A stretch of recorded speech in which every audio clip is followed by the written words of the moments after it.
What's up, guys? Welcome into another episode of the Wolverine Live Recruiting Show. I'm your host, EJ Holland.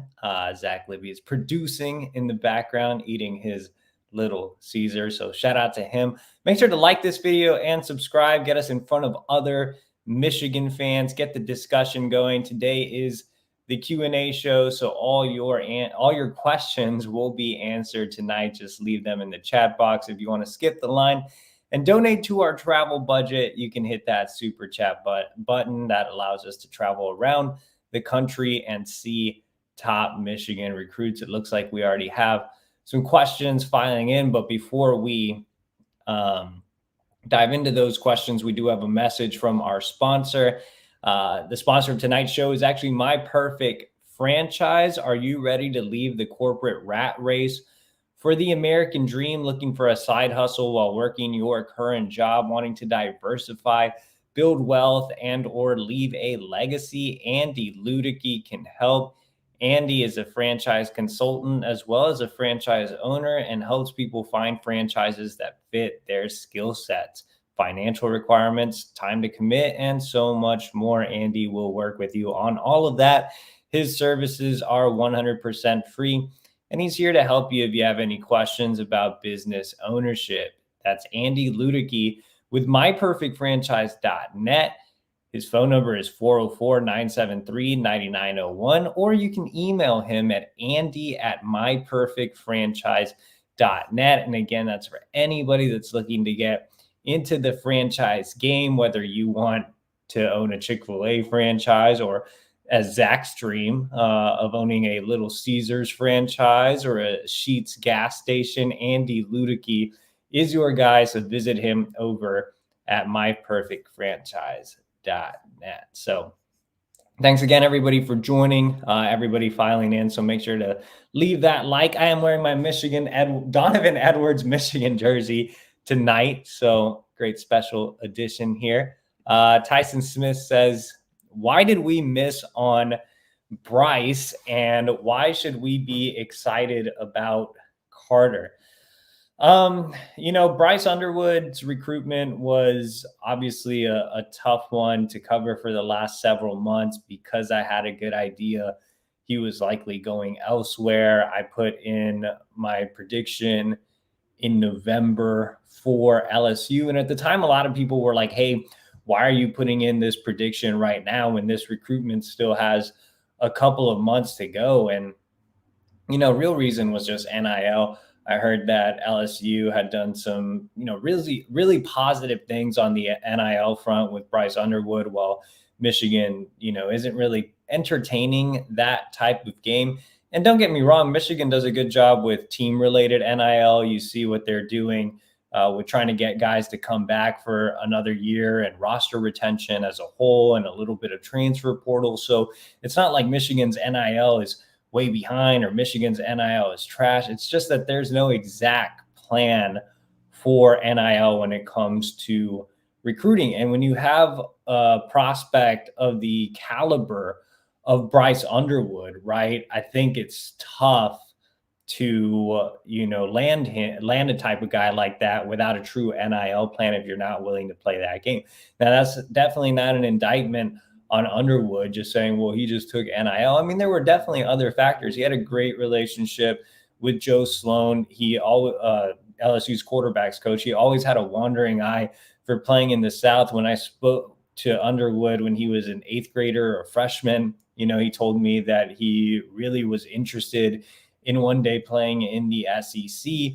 And then LSU's offense, Jaden Davis winning the Heisman, the way they passed the ball and the way Michigan didn't necessarily pass the ball. I think all those things played a role. But I think the thing that, pushes a lot of these elites over the edge is NIL. And, if you are Bryce Underwood and you're the number one player in the country, or you're anybody else that's ranked in the top 50 in the country, I don't think, you can fault those guys for really going elsewhere if they're getting an incentive to do so. It's just kind of nature of the beast of today's game.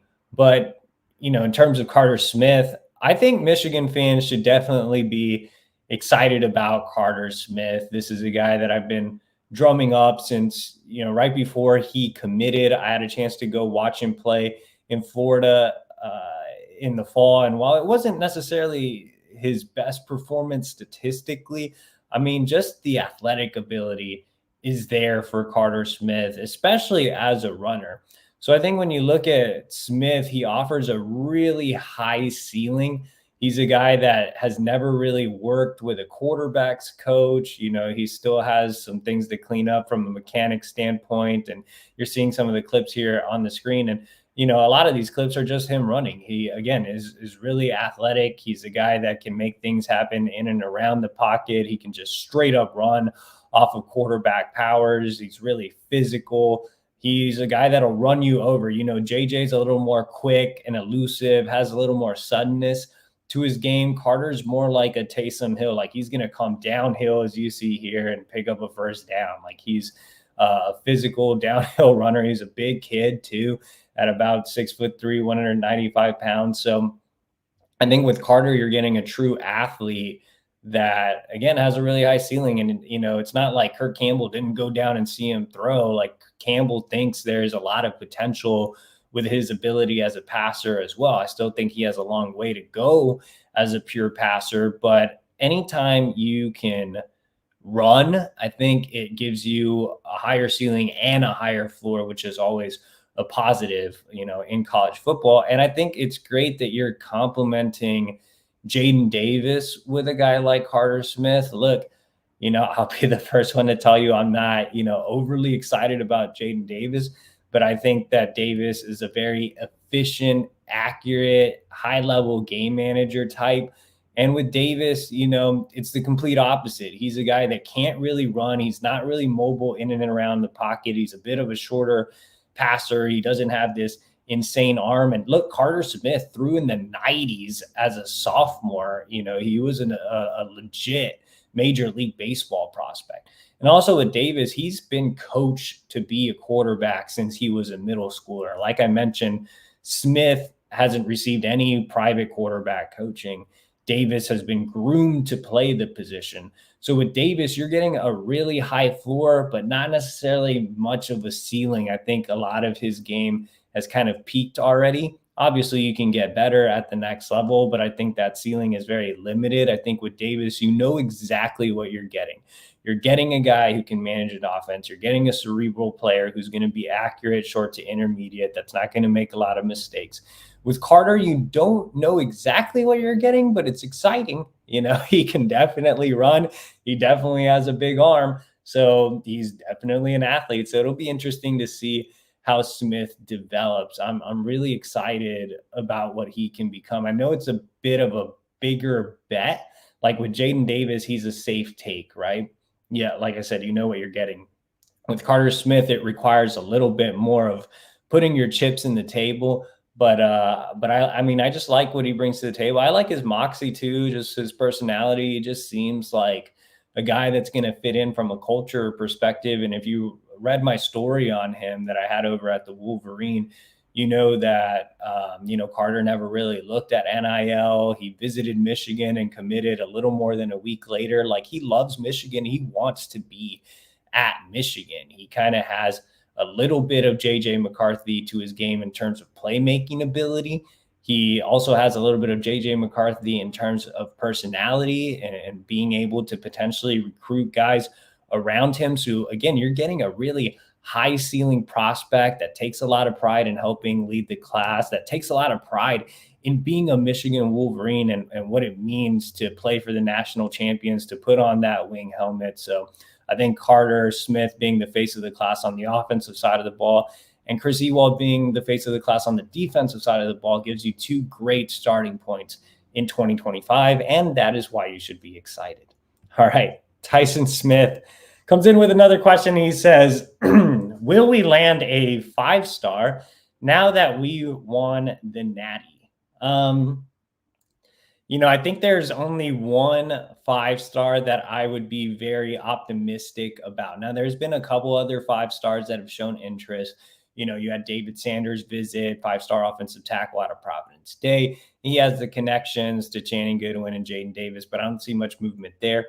You have Naeem Offord, who's a 5-star cornerback out of Alabama, has shown some increased interest as of late, but just don't see that one happening. So the guy is obviously DJ Pickett. I mean, the connections he has to the program in terms of, having family members that have taught at the University of Michigan, that have graduated from the University of Michigan. His mom attended Michigan. He has family around the area, including his grandma who lives in the Detroit metro. His brother attended Eastern Michigan. He's been to campus a ton. He was just in the big house back in November for the game. So if you're talking about a 5-star that Michigan can land, DJ Pickett is that guy. Again, those connections are really strong.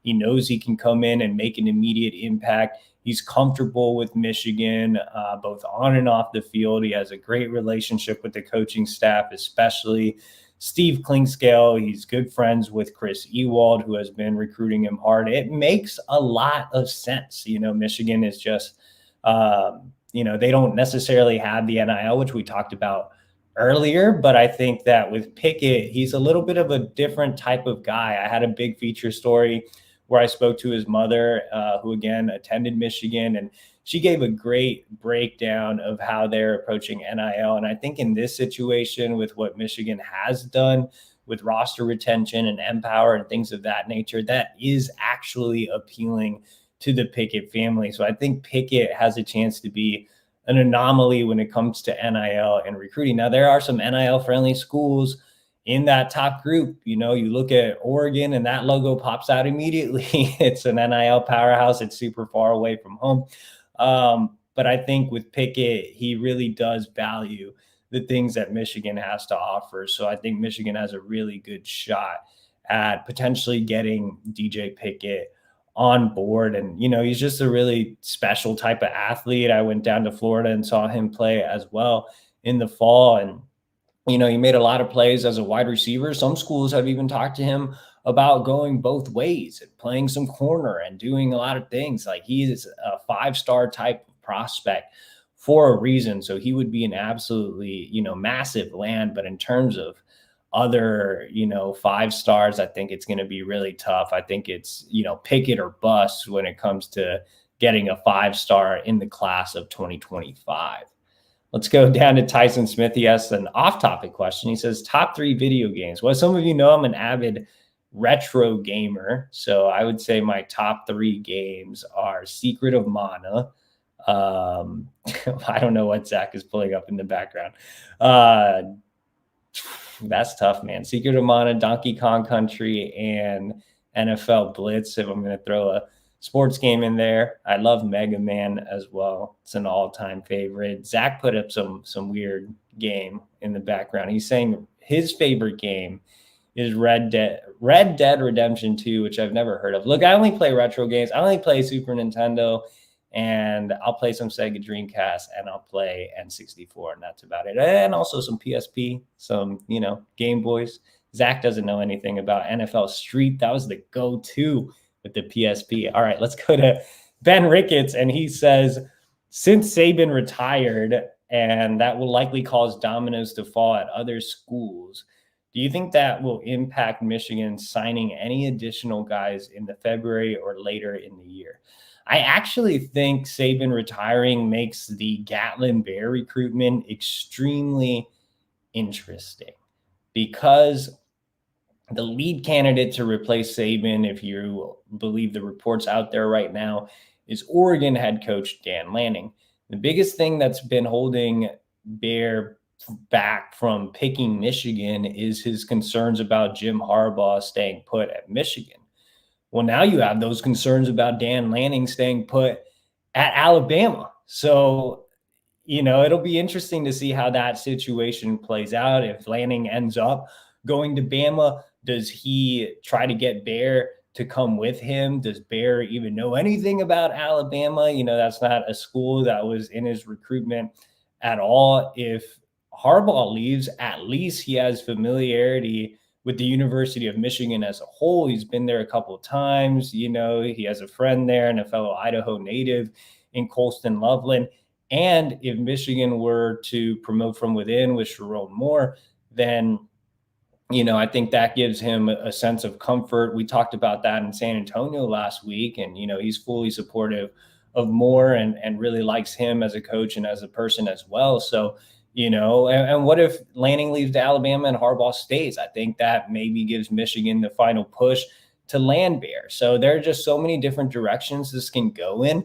But I think this recruitment is super fascinating because the main reason he waited and didn't sign in December is because he was concerned about the Harbaugh movement, and now you have concern about the Lanning movement. So the top two schools in this recruitment have coaches that have some uncertainty. And remember, the poor guy was committed to Boise State, which, fired its head coach and is the whole reason he restarted the process. So I feel like Gatlin Bear can't catch a break. But the thing about Gatlin, man, is like this dude's not even going to enroll at the school of his choice until 2026. So even whatever happens in February, he can always change his mind later on, like what Gentry did when Bronco Mendenhall left Virginia, and that opened the door for Michigan to be able to land Gentry.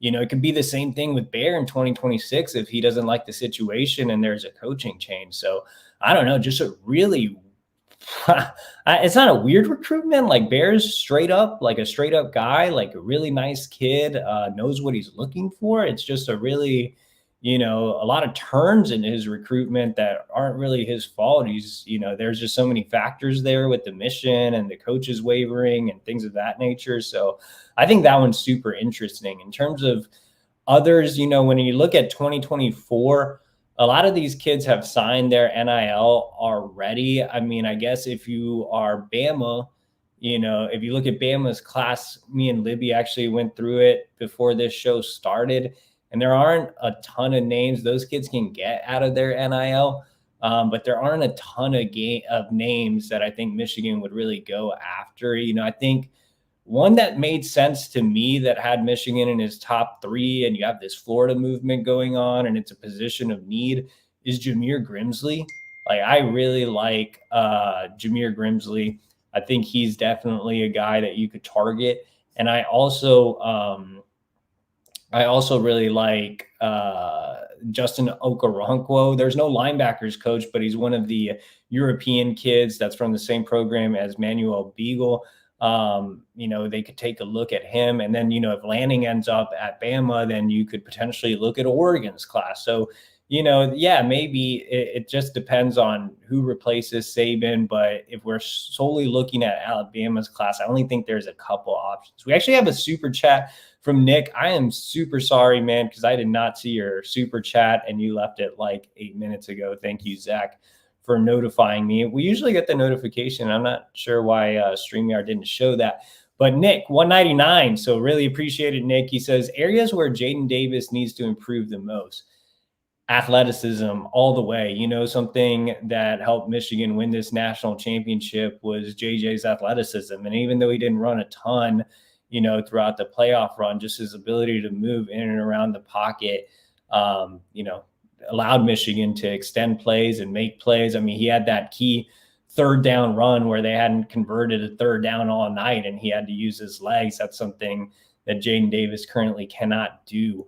Jaden Davis doesn't offer very much as a runner at all. So, I think the 4 or 5 times I saw him play in a game, I think I only saw him run like 3 or 4 times, and he was not very good as a runner. But, I think the thing about Michigan is JJ was fast in high school. He was quick. I said he had some Johnny Manziel to his game, but he got faster in a straight line working with Ben Herbert. And I think when you have a valuable weapon like Herbert who can really transform guys, I think that plays to Jaden Davis's benefit. Can he get more athletic? Can he get faster? You don't need him to be Michael Vick. You don't even need him to be JJ in a sense. But if he can get athletic enough, fast enough to at least provide some type of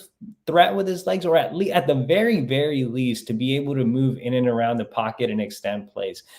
Bryce Young, a lot of people try to bring up Bryce Young with Jaden Davis. Bryce Young rushed for more than 1,000 yards in the Trinity League at Mater Dei, but he didn't do a ton of running. He hasn't done a ton of running in the pros. He didn't do a ton of running in college. But the thing about Bryce is he could always extend plays, and he can move in and around the pocket. So that's something that I think that Jaden Davis, if Ben Herbert can just get him a little more athletic and get him a little more faster, if he's able to not just be a Cade McNamara type back there, that'll give him a little extra push in his game. And there's some other things he can clean up. He has adequate arm strength. I see a blank name saying here, Davis has a much better arm than you give him credit for. He can make every throw. I wouldn't say he can make every throw. He definitely doesn't have a JJ McCarthy type arm, but he definitely has adequate arm strength. He can make the throws. Like he is very accurate, short to intermediate, and he can occasionally hit the deep ball. I saw him make a couple of really nice passes beyond 20 yards over the course of the 4 or 5 games I saw him play in, but it's not like an arm that you're going to write home about like JJ, where you're like, man, this guy's putting a ton of mustard on the ball. He doesn't. He does what he does well, and that's okay. Like in Michigan's offense, if you're a guy that can hit those short to intermediate routes and be really accurate and know how to command an offense, you can have a lot of success at Michigan. So, the thing that I want to see Jaden improve on the most, and the reason I think he didn't receive any types of rankings bumps because he had a similar season as last year as a junior and put up good stats and all of that, is just because there was no progression from him as a athletic prospect. There was nothing that we saw where he was like, hey, this guy got a little faster, this guy got a little more mobile, this guy got a little more athletic.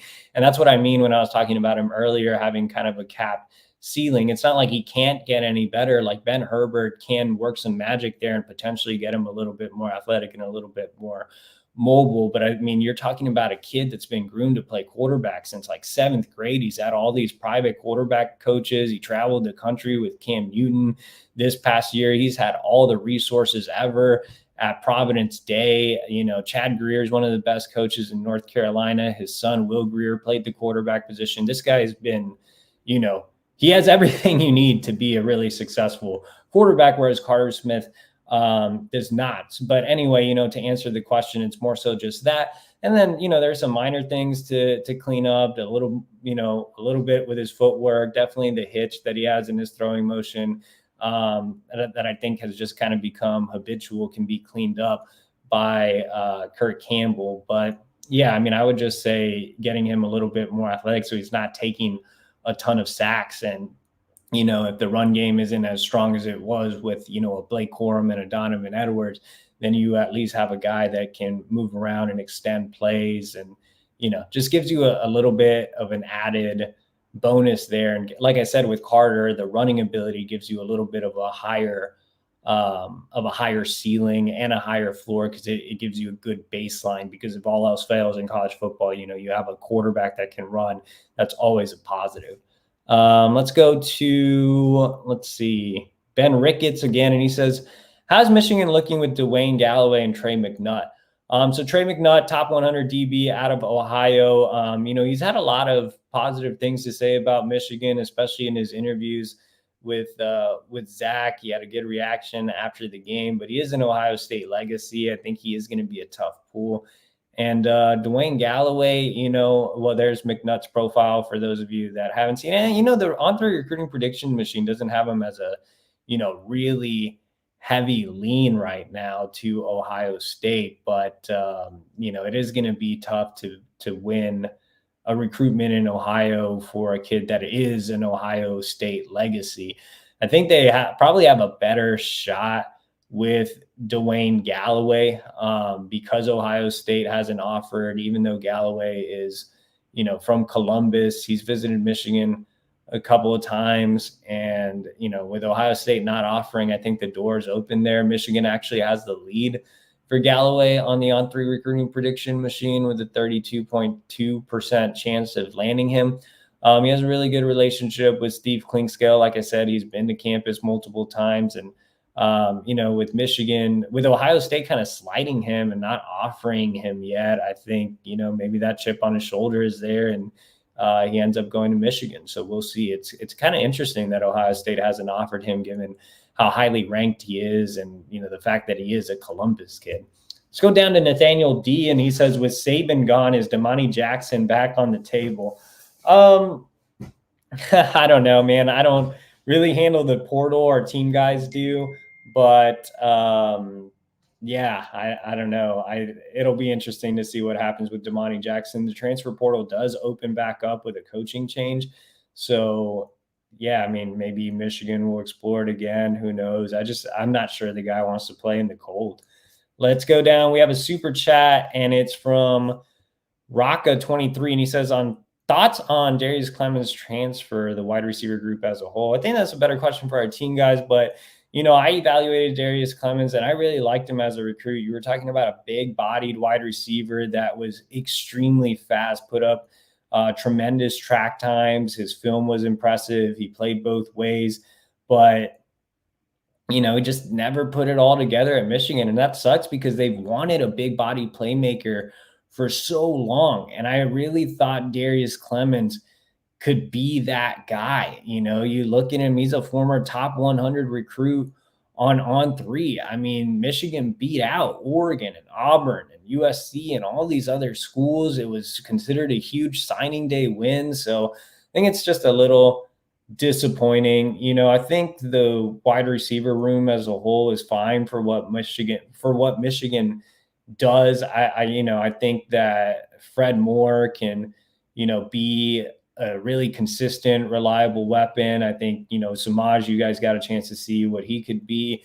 Carmelo English could end up being a really, dependable target that makes some explosive plays here and there. Same with Amarion Stewart coming in. Channing Goodwin's more of a chains mover. But yeah, I mean, I think the wide receiver room just needs a bigger body and just some more explosive playmakers, which is why, Gatlin Bear would be such an important addition, even though he wouldn't come until 2026. But I just think you need some more speed, some more athleticism in that room.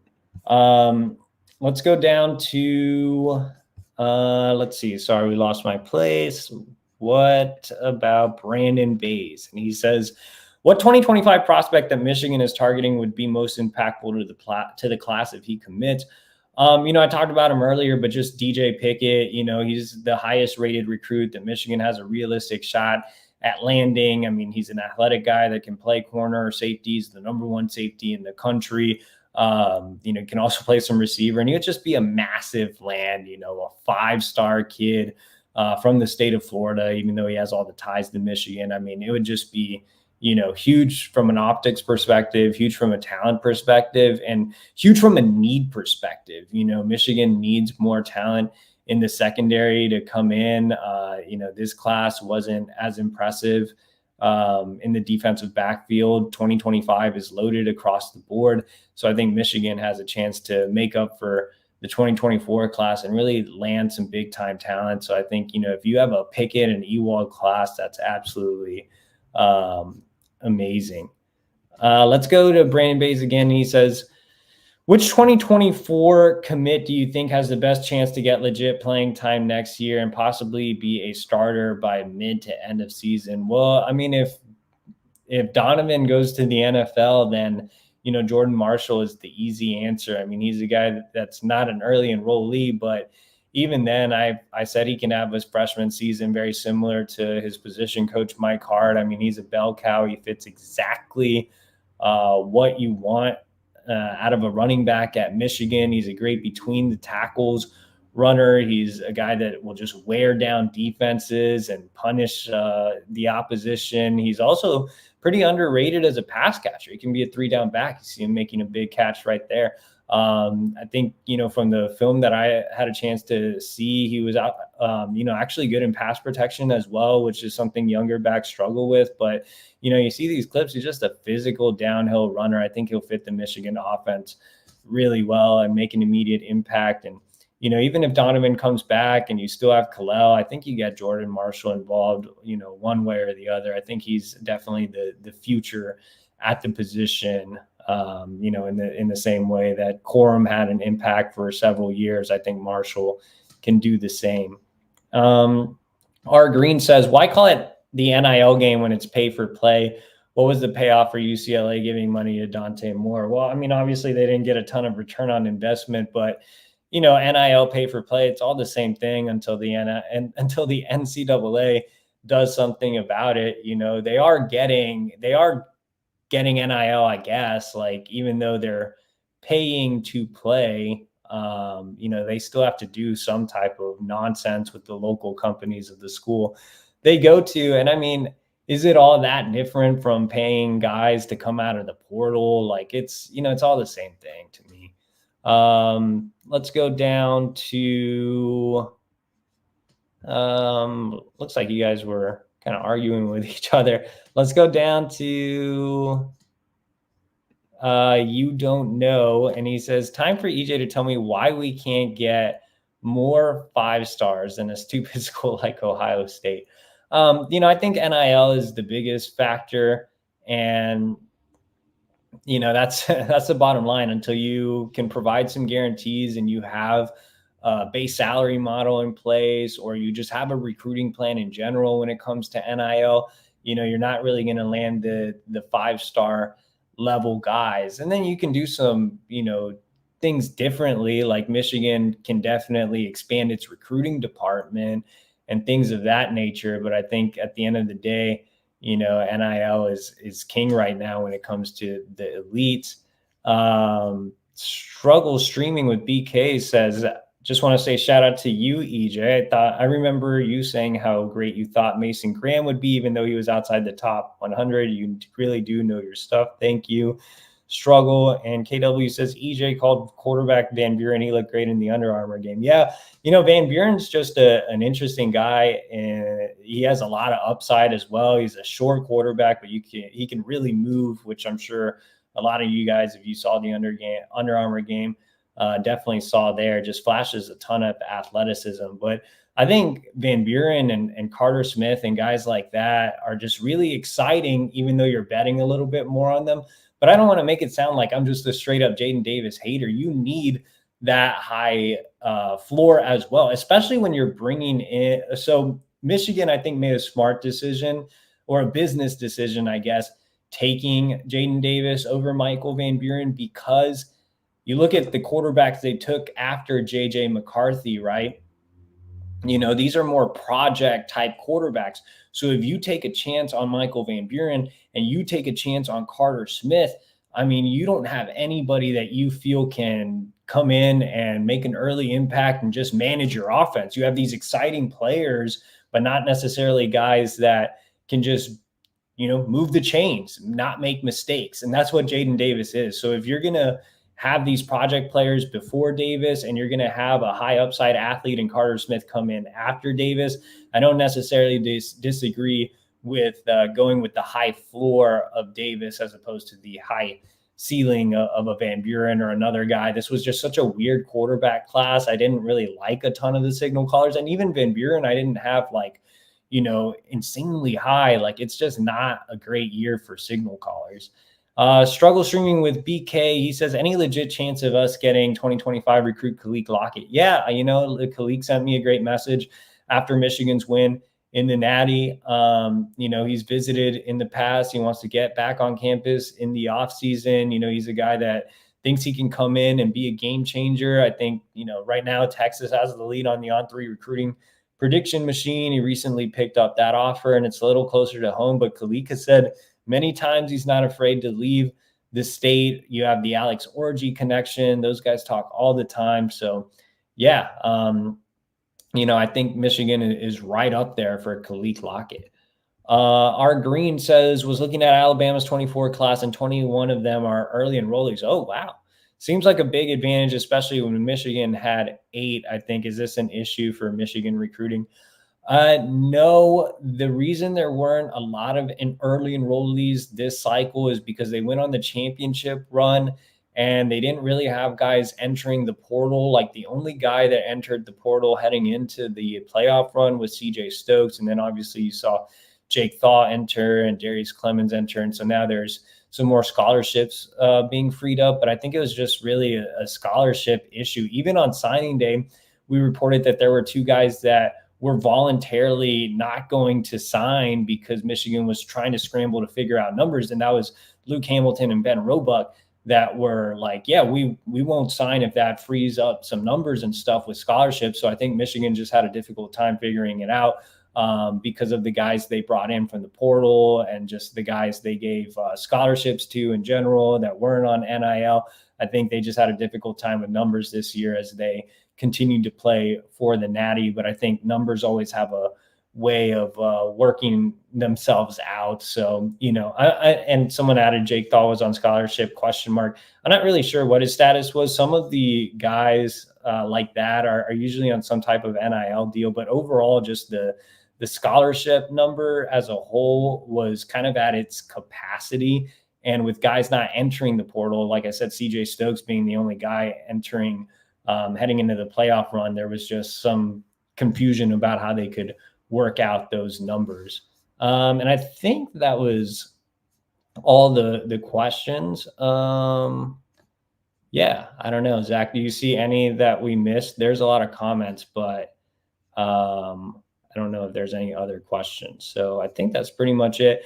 All right, guys. So while Zach looks through the comments to find a question, if there is another one that we missed, just want to remind you guys to subscribe to the Wolverine.com today. It is $1 for 1 month. We spoke to 150 recruits about Michigan's win over Washington in the national championship, and they are offered recruits. So actually legit recruits, 150 recruits over at the Wolverine.com. You can get all their reactions and so much more recruiting information over at the Wolverine.com for $1 for 1 month. Also, make sure to like this video, subscribe to our YouTube channel for free. We'll be putting up a ton of content, and we'll see you guys next week. Zach and I will be here for our normal Tuesday show.